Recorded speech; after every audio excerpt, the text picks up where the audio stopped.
Shalom, puji nama Tuhan, Bapak Ibu yang diberkati Tuhan. Kita telah sampai di penghujung minggu ini, dan di pagi hari ini mari bersama-sama kita hampiri Tuhan. Kita akan masuk di dalam I Start With Jesus, di mana kita akan meninggikan, kita akan menyembah Tuhan. Kita akan diberkati oleh kebenaran firman Tuhan, dan juga kita akan menyatu dengan tubuh dan darah Kristus. Oleh sebab itu mari siapkan hati kita. Mari kita masuk dalam hadirat Tuhan, dan juga Bapak Ibu Saudara boleh menyiapkan roti dan anggur karena kita akan bersama-sama masuk dalam sakramen tubuh dan darah Kristus. Mari kita tundukkan kepala kita, mari kita hampiri Tuhan. Kita mau tinggikan Tuhan, kita mau sembah Dia, sebab Dia Tuhan yang segalanya buat kehidupan kita. Dia Bapa yang mengasihi kita, dan tidak sekalipun Dia akan meninggalkan kita. Terima kasih Yesus. Terima kasih untuk kasih-Mu. Terima kasih untuk pengorbanan-Mu. Haleluya.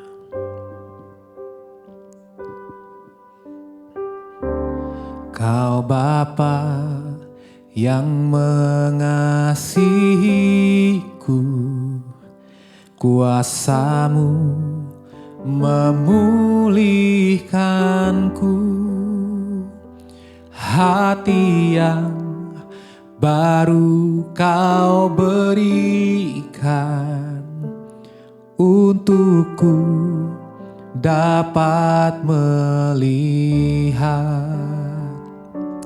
rencana-Mu indah bagiku. Kau ada di setiap jalanku,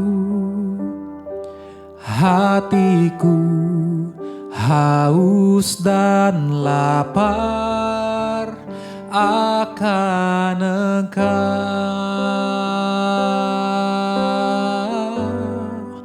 Kaulah segalanya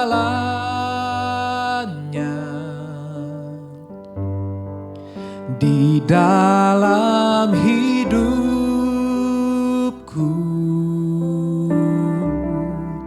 Kerajaan-Mu, kebenaran-Mu, itu bagianku.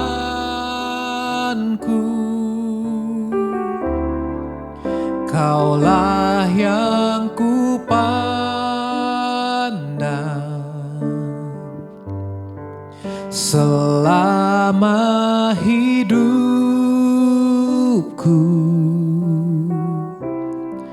Mengasihi-Mu, memuliakan-Mu, Bapa dan Rajaku.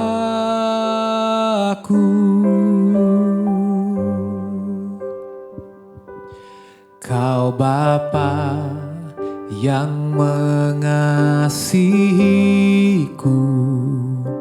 kuasa-Mu memulihkanku,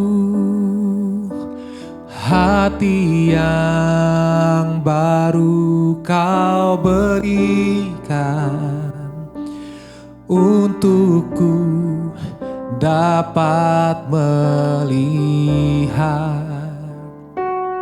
rencana-Mu indah bagiku.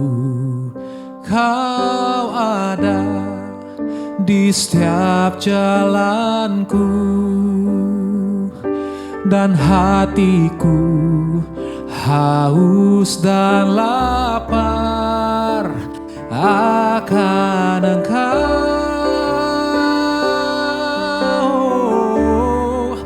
Kaulah segalanya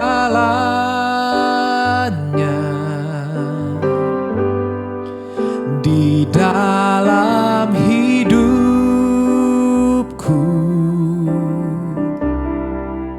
Kerajaan-Mu, kebenaran-Mu, itu bagianku.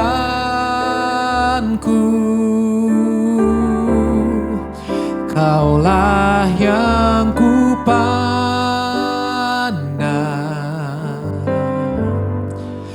selama hidupku,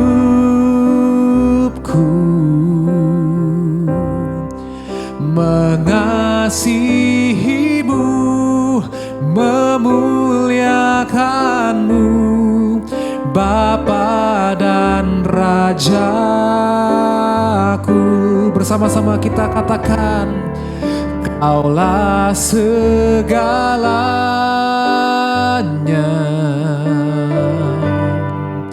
di dalam hidupku.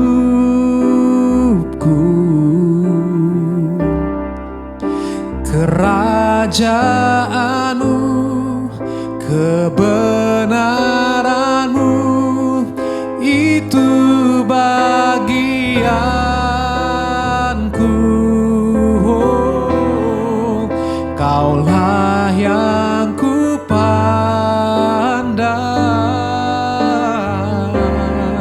selama hidupku,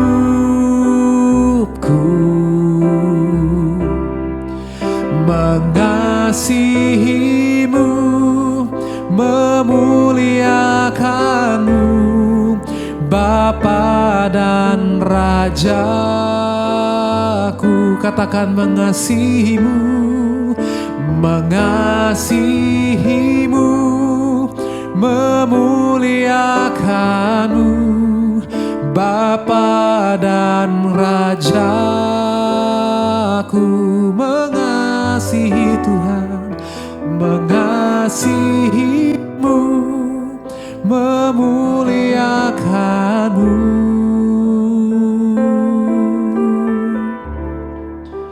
Bapa dan Rajaku.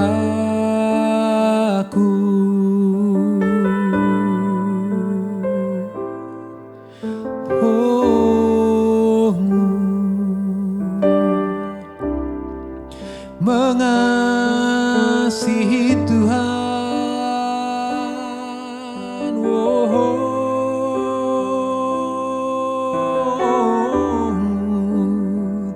kami meninggikan nama-Mu. Haleluya. Kaulah segalanya, Kaulah segalanya di dalam hidupku. Oh, Yesus segalanya, Yesus segalanya, terlebih dari harta, terlebih dari segalanya. Hanya Kau satu-satunya, hanya Kau satu-satunya, Yesus.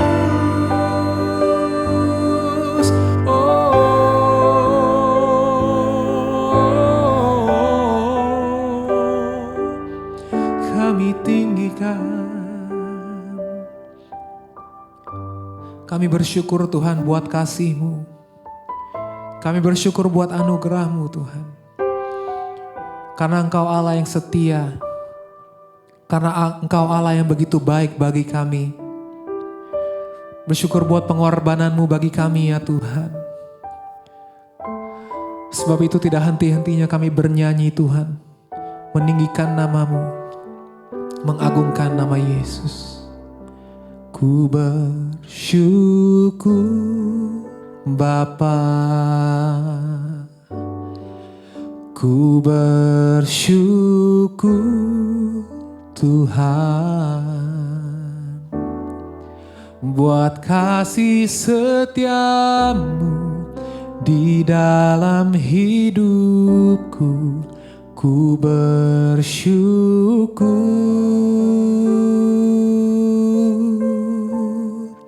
ku bersyukur Bapa, ku bersyukur Tuhan buat kasih setia-Mu di dalam hidupku. Ku bersyukur katakan ku bersyukur. Ku bersyukur Bapa, ku bersyukur Tuhan, buat kasih setiamu di dalam hidupku. Ku bersyukur, kami bersyukur Tuhan. Oh Tuhan, ku bersyukur Bapa, buat kasih setiamu di dalam hidupku. Ku bersyukur, katakan ku bersyukur. Ku bersyukur,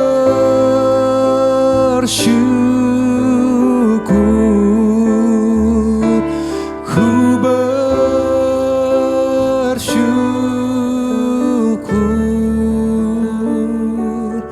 Bapa.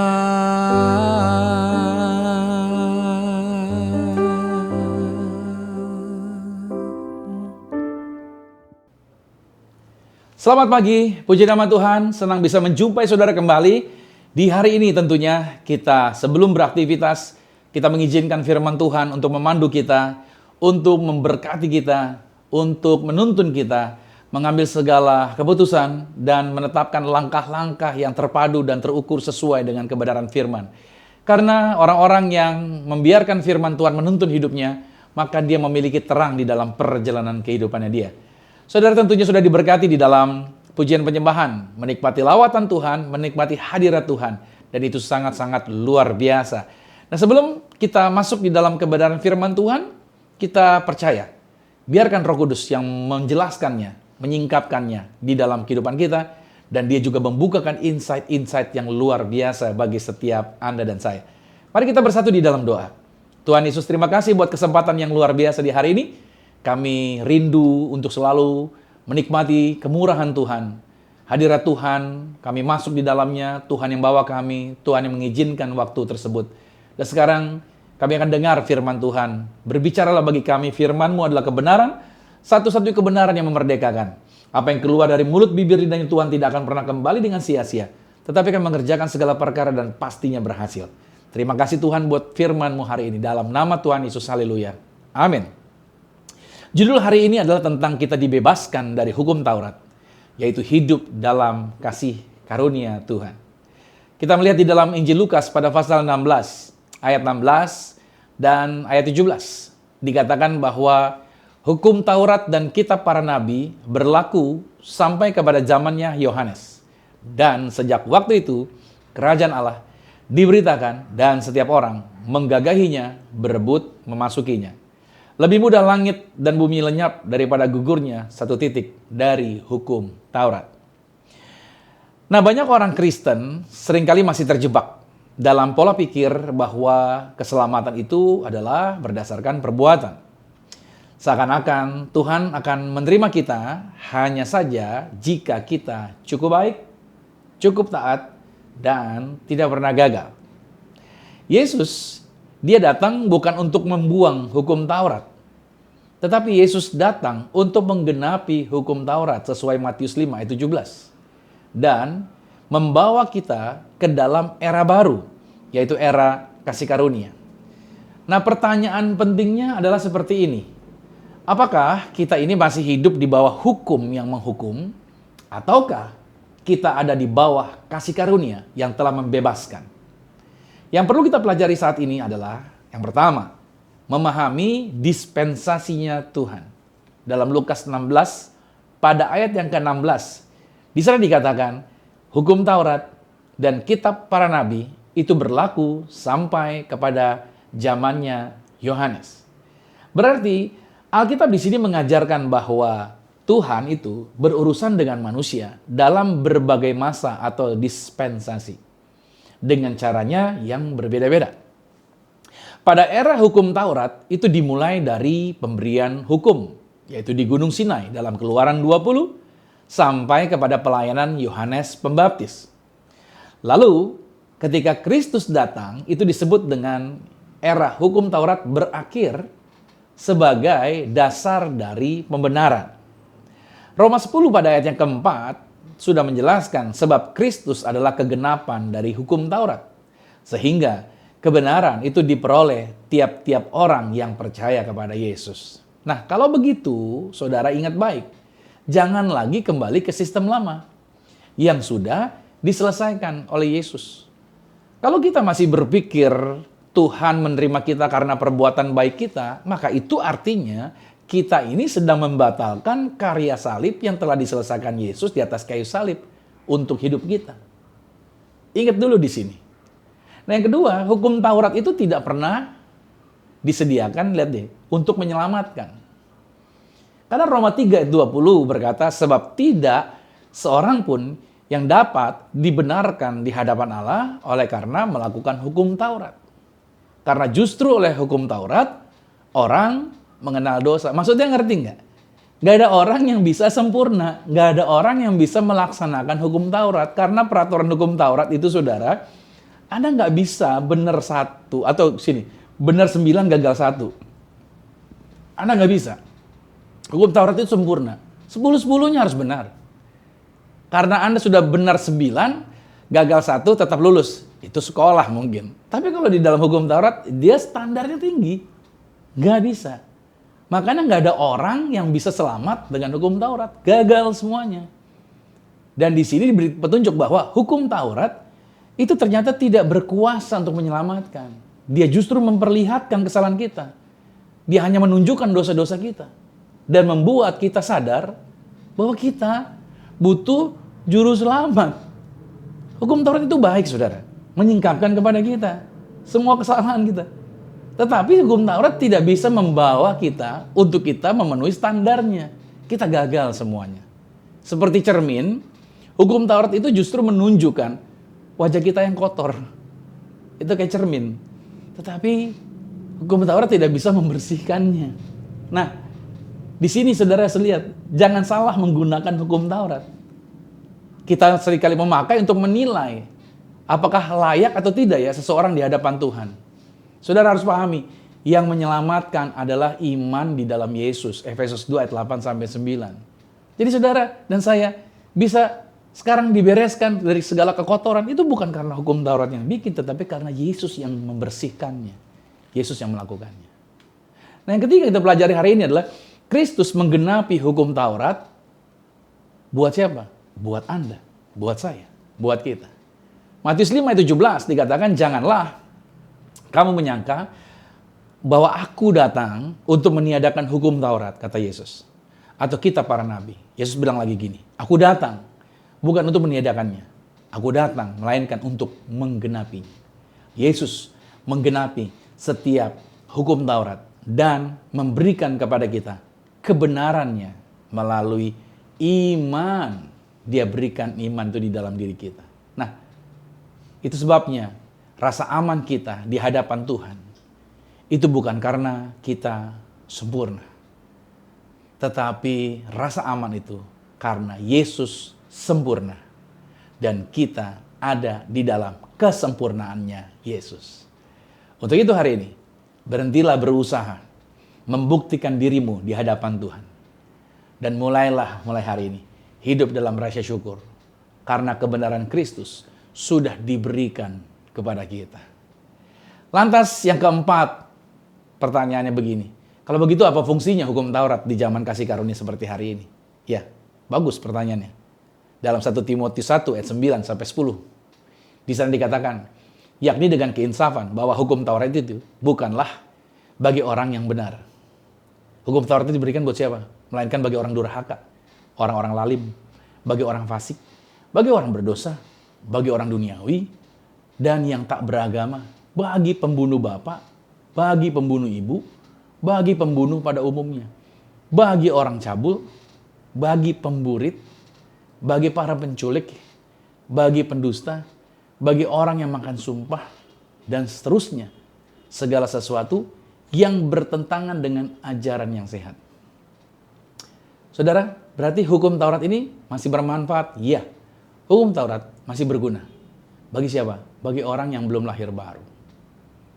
Karena mereka masih ada atau berada di bawah murkanya Tuhan. Maksudnya bagaimana? Bagi mereka yang dengan keagamaan mereka, bagi mereka yang dengan kesalehan mereka, mereka merasa mereka layak masuk surga. Mereka merasa mereka benar di hadapan Tuhan, melakukan kebenaran dengan perbuatan-perbuatan mereka, dengan jam-jam ibadah, jam-jam doa mereka. Mereka merasa benar dalam hidup mereka. Kasih hukum Taurat sama orang-orang seperti ini. Agar apa? Agar dibukakan, dibentangkan di depan mata mereka. Bahwa mereka begitu berdosanya, begitu bersalahnya. Sehingga mereka disadarkan. Untuk apa? Untuk membutuhkan juru selamat yang bisa menyelamatkan mereka. Sebab mereka tidak bisa menyelamatkan diri mereka sendiri. Nah, hukum Taurat bagi orang percaya itu bukanlah sebagai alat penghukuman lagi. Ingat baik, hukum Taurat buat orang percaya bukan sebagai alat penghukuman lagi. Tetapi hukum Taurat buat kita yang sudah lahir baru adalah sebagai apa? Pagar. Pagar pengaman. Hukum Taurat itu diberikan sebagai pagar pengaman. Agar apa? Agar kita tidak kembali ke dosa. Banyak orang Kristen suka salah kaprah. Oh, kita sudah tidak di bawah hukum Taurat lagi. Bablas, saudara. Mabok-mabokan. Bablas. Hidup amoral. Bablas. Sembarangan ngomong kotor, bla bla bla, dan lain sebagainya. Oh, kita sudah tidak hidup lagi di bawah penghukuman dan lain sebagainya. Dan itu kebodohan. Naif sekali. Makanya hukum Taurat, buat kita orang yang sudah lahir baru, itu jadi pagar. Sama-sama katakan pagar. Ya, pagar itu batas, saudara. Agar apa? Agar kita nggak keluar batas. Kenapa sih kita dikasih pagar? Karena si iblis itu menunggu di balik pagar. Maksudnya dipagari agar apa? Agar Anda jangan dijarah sama si iblis. Agar Anda jangan dijarah sama si setan. Itu sebabnya ada hukum Taurat ini untuk memagari kita. Agar kita tidak kembali lagi jatuh cinta kepada kedagingan kita yang lama tadi. Berarti sini kita lihat. Kita tidak melakukan hal yang benar agar kita diselamatkan.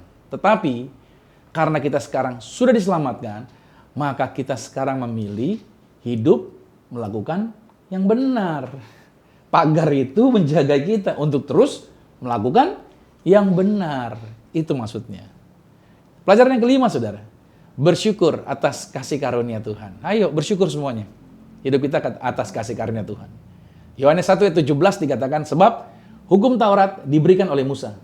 Tetapi kasih karunia dan kebenaran itu datang oleh Yesus Kristus. Kasih karunia berarti kita menerima yang sebenarnya tidak layak kita terima.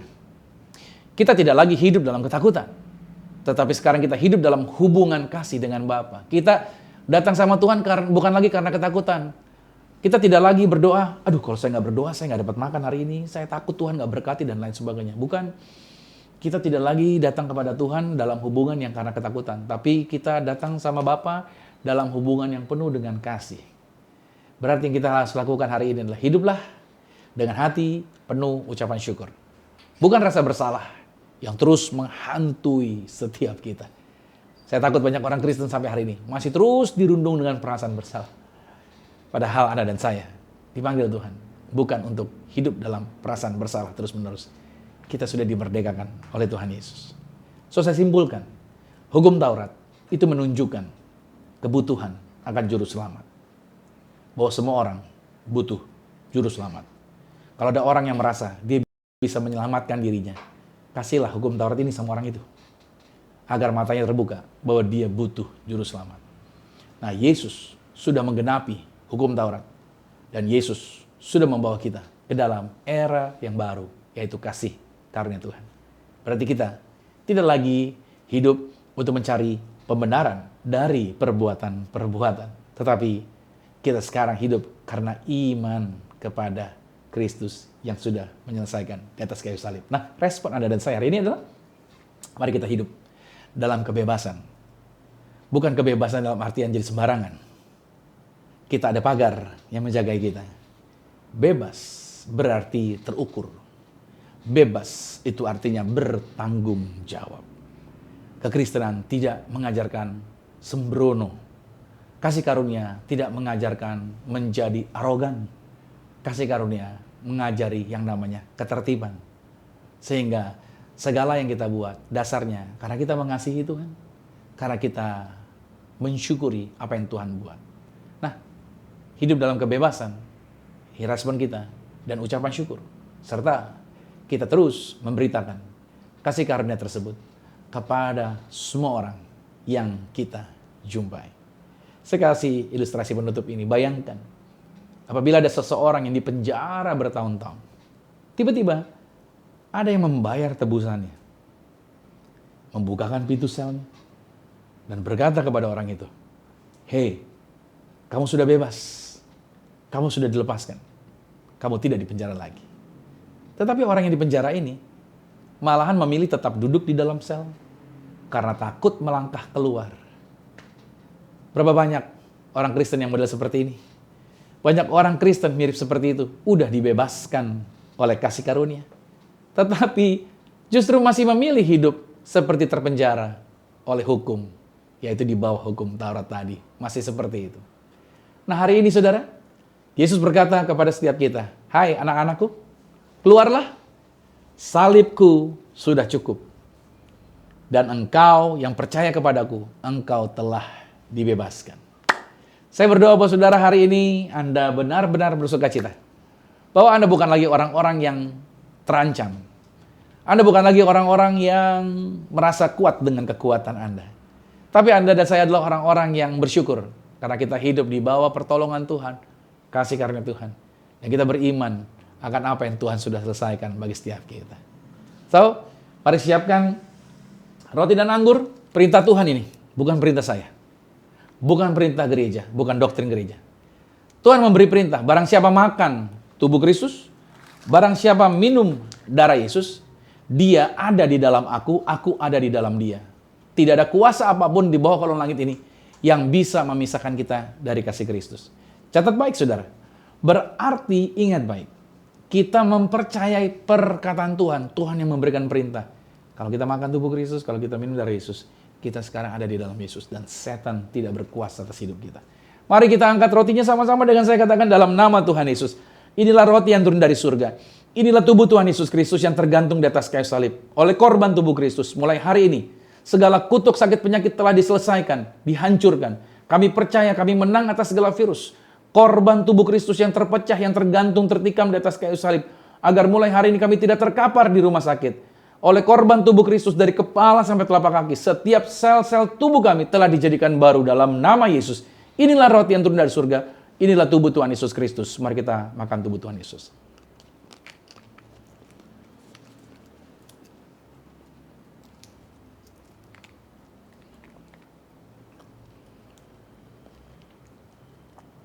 Mari kita angkat anggur ini.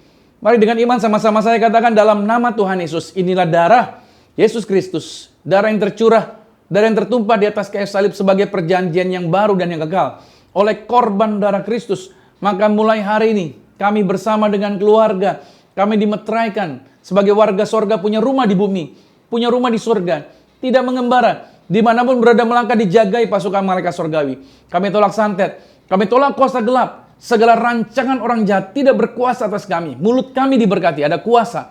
Apa yang kami doakan, apa yang kami pegang, apa yang kami kerjakan di dalam karir, bisnis, proyek, usaha, studi, pelayanan kami diberkati lipat kali ganda dari berkat tertinggi yang pernah kami raih dalam nama Yesus. Inilah darah Yesus Kristus. Mari kita minum darah Tuhan Yesus Kristus.